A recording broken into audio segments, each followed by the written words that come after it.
Hello friends, ఈరోజు మనం గుమగుమలాడే సేమియా ఉప్మా ఎలా చేసుకోవాలో చూద్దాం. ముందుగా కడాయిలో నూనె వేసి పోపు వేసుకుంటాము. అవి కొంచెం సేపు వేగగానే దాంట్లో ఒలిచిపెట్టుకున్న జీడిపప్పు వేసుకొని కరివేపాకు, ఉల్లిపాయలు, ముందుగా కోసి పెట్టుకున్న పచ్చిమిర్చి ఇవన్నీ వేసుకొని కొంచెం మగ్గేలాగా అట్లా పై పైన అట్లా వేస్తాము.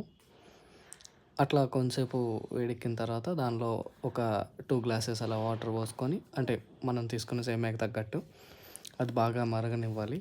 మరగనిచ్చి పొగలు వస్తున్నప్పుడు దానిలో మనం ఆల్రెడీ తీసి పెట్టుకున్న సేమియాని వేసుకొని మంచిగా కలపాలి.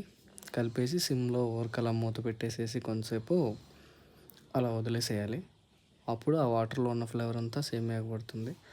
లాస్ట్ స్టార్ ఐటమ్ గీ వేసుకొని స్టార్ ఐటమ్ మంచిగా ఇంట్లో కూర్చొని లాగించడమే. అంతే వీడియో. Thanks friends.